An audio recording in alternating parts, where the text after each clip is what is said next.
Olá, amigos, tudo bem com vocês?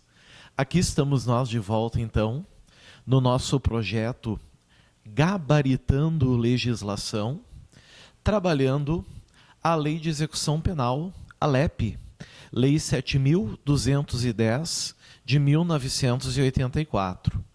É a lei mais famosa em execução penal no Brasil, é a lei federal, é a lei ordinária, é aquela em concursos de polícia penal, agente penitenciário, com certeza marca presença, não é?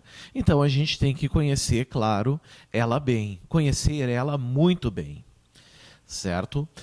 Na aula passada, a gente trabalhou o bloco 29 e trabalhamos os aspectos envolvendo a pena de multa. Agora a gente fecha a fase intermediária. A gente fecha a fase intermediária com o bloco 30. E o bloco 30, meus amigos, é um bloco tranquilo, porque ele não se refere a todos os envolvidos na execução penal, não. Ele é limitado a um grupo de pessoas. Se ele é limitado a um grupo de pessoas, ele também acaba sendo limitado a um número limitado de instituições também. Então, vem comigo. Nós entramos no título 6. Título 6, que é a execução das chamadas medidas de segurança. A primeira coisa que a gente tem que saber aqui é, primeiro, pessoal, quais são as medidas de segurança? São duas, né?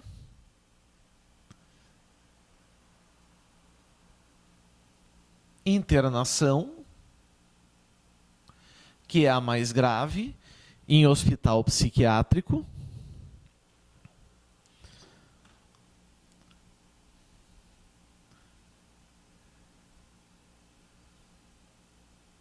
E também o chamado tratamento ambulatorial, que, dependendo de alguns requisitos, o juiz pode fazer, não estou dizendo que ele é obrigado, mas ele pode fazer a substituição da internação para o tratamento ambulatorial. E para quem é isso? Para quem são as medidas de segurança? São para aqueles indivíduos chamados de inimputáveis. Os inimputáveis, eles estão no artigo 26 do Código Penal. É aquele indivíduo que, por doença mental ou desenvolvimento mental incompleto ou retardado, não tem conhecimento do caráter ilícito do fato, nem consegue se autodeterminar de acordo com esse entendimento. Certo? Esse sujeito, o objetivo não é aplicar uma pena nele, porque não tem como querer corrigi-lo, ressocializá-lo. Ele é recolhido a um instituto psiquiátrico com o intuito curativo. E ele é recolhido também em virtude da sua periculosidade. Em alguns casos, tá, a internação ou tratamento ambulatorial servem para os semi-imputáveis.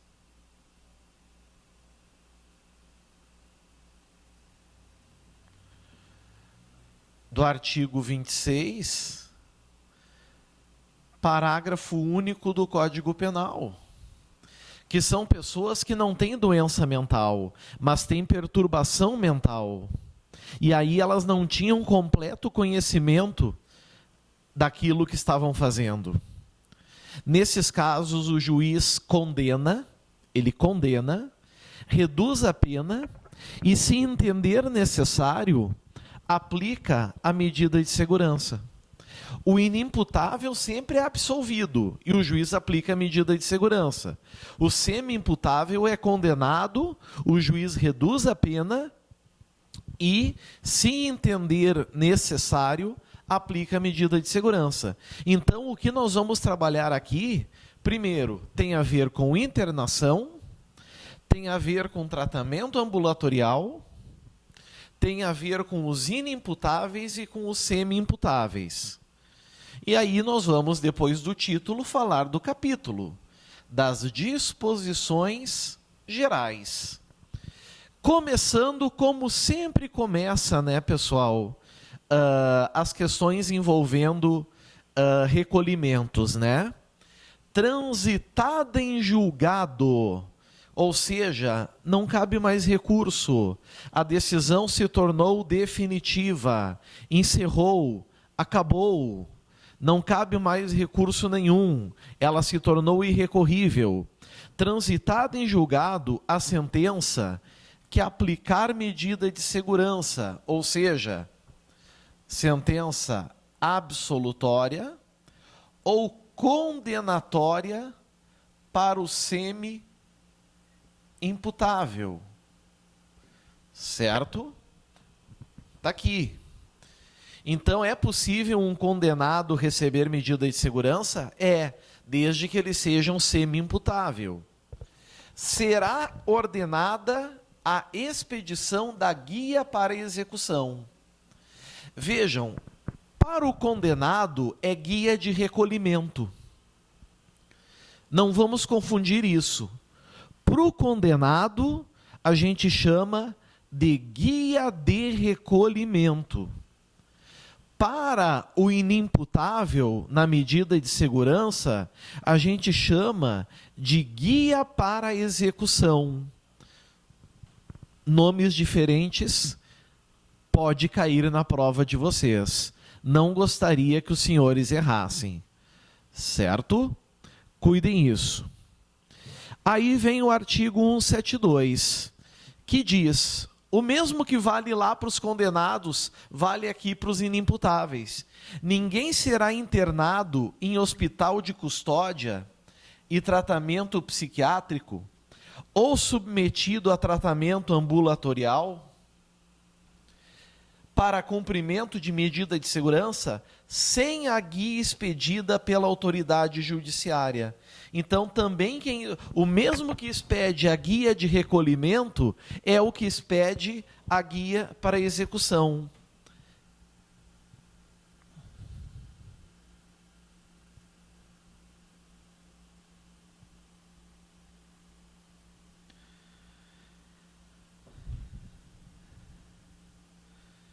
Aqui está, é o juiz da execução penal. Vejam quanto fruto a gente tirou desse slide. Cuidem isso, marquem isso, anotem o que está em vermelho, vocês vão compreender bem. Certo?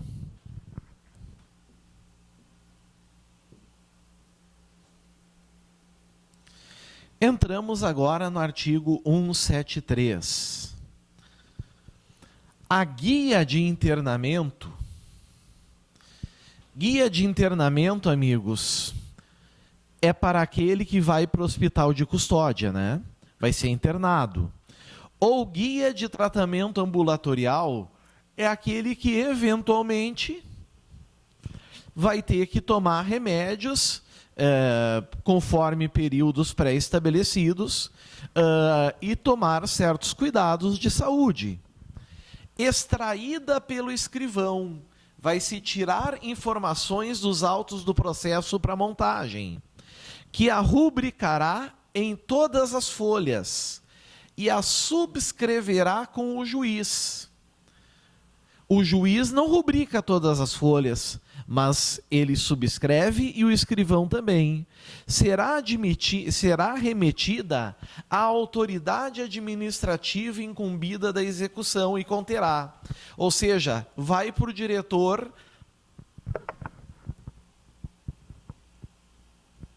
do hospital de custódia ou para a clínica de tratamento ambulatorial e conterá a mesma coisa do preso, as mesmas regrinhas do condenado. Podem ver que isso não muda nada. É as mesmas regrinhas do preso, é as mesmas regrinhas do condenado. A qualificação do agente, ou seja, seu nome, por exemplo, e o número do registro geral no órgão oficial de identificação. Tem que ter isso, senão não é válido. Certo? Senão não é válido. O inteiro teor da denúncia.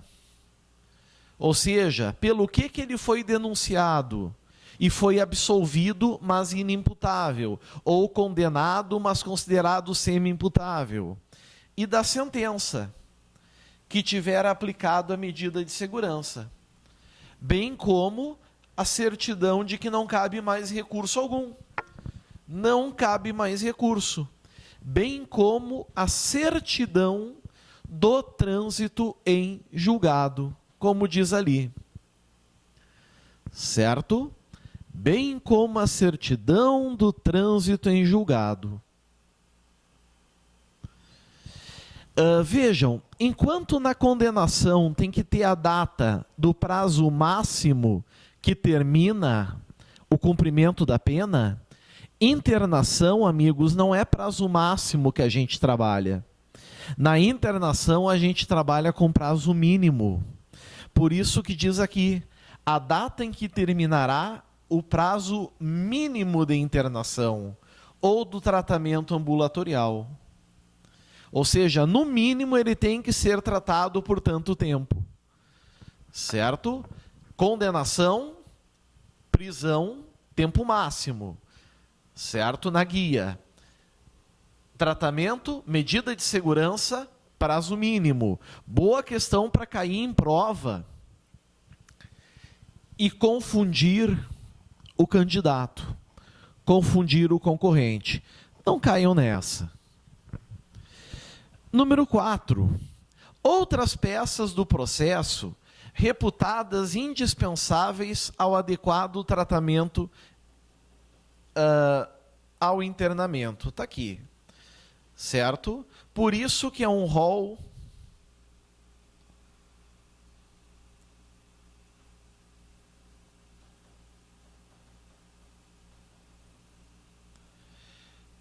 exemplificativo. Por isso motivo, porque aqui o inciso 4 pode trazer outros exemplos, outras peças que podem ser importantes, como laudos médicos, por exemplo. Parágrafo 1º. Ao Ministério Público, ao MP, será dada ciência da guia de recolhimento e de sujeição a tratamento. Está aqui.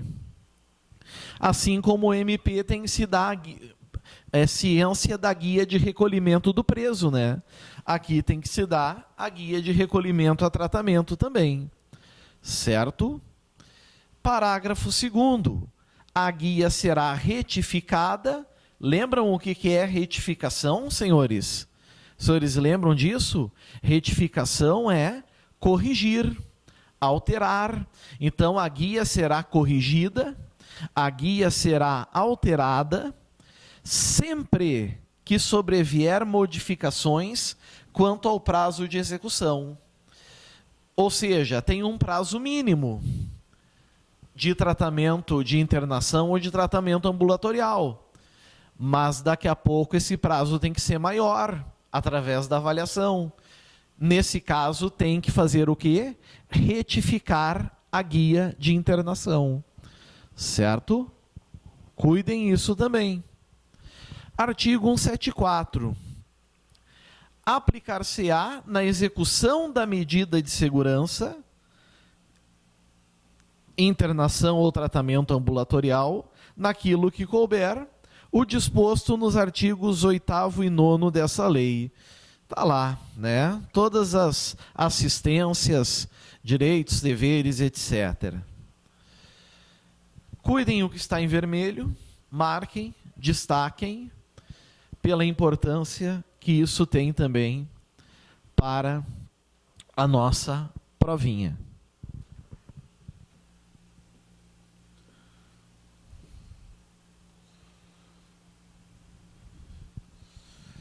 Bom, entramos no capítulo 2. O capítulo 2, amigos, fala que a periculosidade acabou.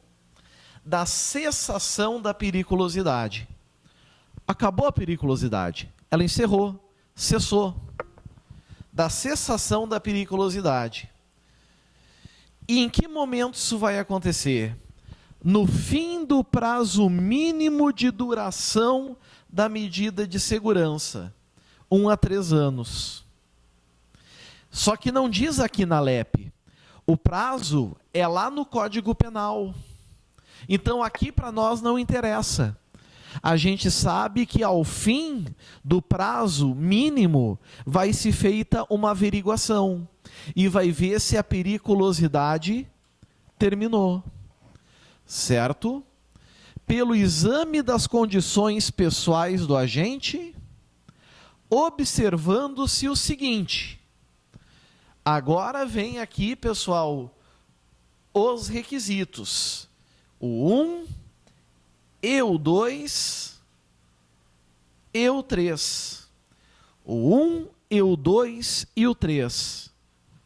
O 1, a autoridade administrativa, aquela que comanda o hospital de custódia, aquela que comanda o local do tratamento ambulatorial, até um mês antes, tem que saber de cor esse prazo, senhores. Tem que saber esse prazo de cor. Até um mês antes de expirar o prazo de duração mínima da medida, remeterá ao juiz minucioso relatório que o habilite a resolver sobre a revogação ou permanência da medida. Então, cuidem a função do responsável pelo estabelecimento e do responsável pela revogação, pela cessação da medida de segurança, certo? A função do responsável pelo estabelecimento é mandar o relatório. O juiz da execução que vai decidir se aquele indivíduo inimputável, por exemplo, já está apto a viver em sociedade, certo? Cuidado com isso. É o juiz da execução que determina isso. Tanto que, se a defesa requer, o diretor dá um parecer desfavorável e o juiz nega, cabe recurso de agravo. Então, é o juiz da execução penal que vai resolver se revoga ou mantém a medida de segurança. 2.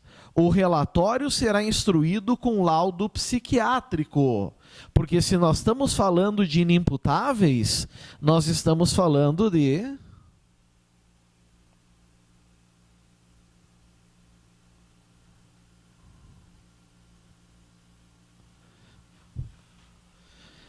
Aqui está, nós estamos falando de doença mental, certo? Doença mental. Número 3.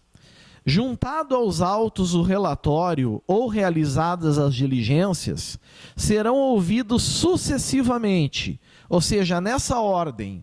Tem que saber a ordem de cor. 1, o MP e o curador, ou o defensor, no prazo de 3 dias para cada um.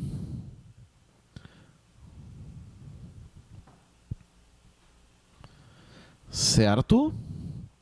4. O juiz nomeará curador ou defensor para o agente que não o tiver. O indivíduo pobre. Aquele que tem condições, ele constitui o seu defensor, o seu procurador. 5. O juiz de execução, de ofício. De ofício, meus prezados, quer dizer o quê? Pela sua própria iniciativa, sem que ninguém o tenha provocado, certo? Isso é pela sua própria iniciativa, sem que ninguém o tenha provocado. Ou a requerimento de qualquer das partes, a pedido. Poderá determinar novas diligências, ou seja, ele está em dúvida. O juiz está em dúvida. Ainda que expirado o prazo de duração mínima da medida de segurança. Ou seja, Passou o prazo, ele ainda está em dúvida, ele talvez ainda não decida. Mas ele vai fundamentar e assim ele vai dizer. 6. Ouvidas as partes, ou realizadas as diligências a que se refere o inciso anterior, aí sim o juiz proferirá a sua decisão no prazo de 5 dias. Cuidado, a tua prova vai trazer 10 dias. Ela vai trazer 10 dias, anota aí. E vai ter gente errando. Cuidado, o prazo é 5, não é 10, não é 15, não é um mês. É 5 dias. Lembrem isso. Tudo que está marcado em vermelho, os senhores marquem aí. Certo? Usem o marca-texto, escrevam, anotem com todo carinho, porque podem ter certeza que é exatamente, amigos, a essência, a polpa da lei de execução penal em que nós estamos trabalhando.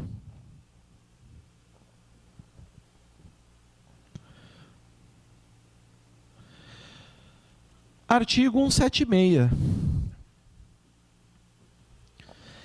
Em qualquer tempo, essa expressão ela nos remete ao quê, pessoal? A qualquer momento, em qualquer tempo.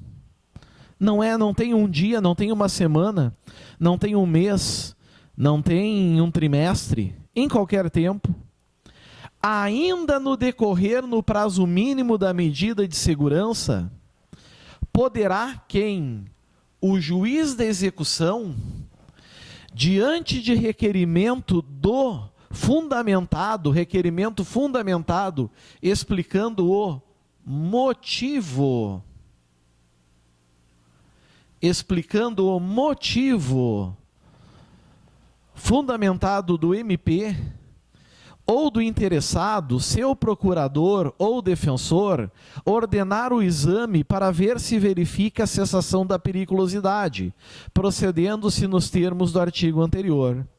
Então, se eu sou advogado, eu tenho um cliente que está internado, eu posso até mesmo antes do prazo mínimo fazer o meu requerimento. E se o juiz se convencer da cessação da periculosidade, pode ser que cesse e ele seja colocado em liberdade. Está aqui. Cuidem com esse artigo 176. Artigo 177. Nos exames sucessivos para verificar se a cessação da periculosidade, observar-se-á no que for aplicável o disposto no artigo anterior. Está aqui. Tranquilo, sem problema nenhum, né? É o exame que está aqui, ó. É o exame psiquiátrico.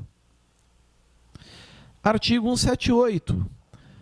Nas hipóteses de desinternação, ou seja, retirá-lo do hospital de custódia, ou liberação, ou seja, eximi-lo do tratamento ambulatorial, aplicar-se-á o disposto nos artigos 132 e 133 dessa lei. Ok, já não nos importa, quem quiser pode ir até lá. Bom, vamos até lá. 132 e 133, não custa nada a gente ir.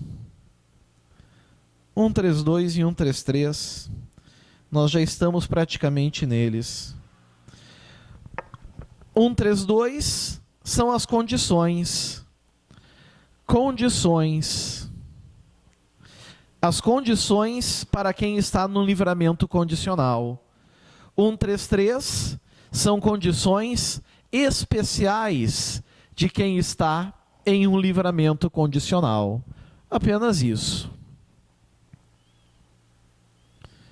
Voltamos para onde nós estávamos. Opa!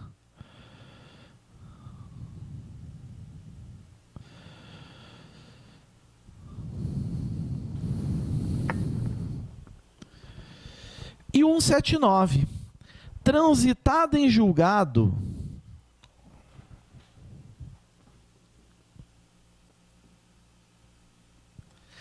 Transitada em julgado a sentença, ou seja, a sentença absolutória do inimputável ou condenatória que o juiz converteu em medida de segurança do semi-imputável, o juiz expedirá ordem para a desinternação, se estiver internado em hospital de custódia, ou liberação, se estiver em tratamento ambulatorial. Ou seja, o nosso sistema não é mais aquele chamado de duplo binário. O nosso sistema agora ele é vicariante, desde a reforma penal de 84. Então, se ele sai da medida de segurança, ele é colocado em liberdade, certo?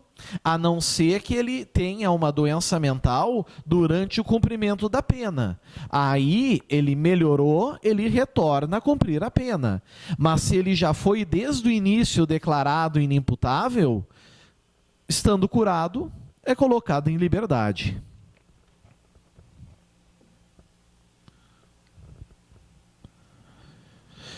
Bom, aqui nós temos uma questão. Por algum motivo eu acabei não colocando o cabeçalho dela, mas tudo bem. Vamos lá. Em cada um do item a seguir, nós só temos um, é apresentada uma situação hipotética, seguida de uma assertiva a ser julgada. Vamos ver qual é a questão. É a questão do Antenor. Antenor foi condenado à pena de reclusão por crime decorrente de organização criminosa. Nessa situação, ele deverá cumprir toda a sua pena em regime fechado e, portanto, ser-lhe-á vedado trabalhar dentro ou fora da penitenciária durante o cumprimento da pena. Tá certo ou tá errado, amigos? Fácil, né? Tá errado. Principal erro, trabalhar. Ele tem direito ao trabalho. Segundo erro, cumprir toda a sua pena em regime fechado. Não. A pena é cumprida de forma o quê, senhores? Progressiva. Do regime fechado para o regime semiaberto. Do regime semiaberto para o regime aberto. Lembrem disso. E aqui mais uma questãozinha. Questão de 2014. Banca e BFC, órgãos sedes de Minas Gerais, agente de segurança penitenciária. Uma questão falando de autorização para saída temporária, mais uma vez, dos condenados que cumprem pena em regime semiaberto. Letra A, não encontra respaldo na lei de execução penal. É verdade? Mentira, a gente trabalhou praticamente um bloco sobre isso. Letra B, será concedida somente para fins de visita à família, desde que seja realizada nos finais de semana. Não, pode ser também para cursos profissionalizantes e não há previsão somente de finais de semana, pode ser qualquer dia. Letra C, não será permitida se o preso for reincidente. Tem essa previsão, essa proibição? Não. Logo só sobrou, obviamente, a letra D. Será concedida por prazo não superior a 7 dias, podendo ser renovada por mais 4 vezes durante o ano. Está aqui. Lembrem disso, né, pessoal? Porque cai bastante em prova. Dessa maneira, a gente encerra o bloco 30. Aqui, como diz, bons estudos e até a próxima aula. Obrigado. Aguardo vocês para os blocos finais, a começar com o bloco 31. Um grande abraço, até a próxima. Tchau, tchau.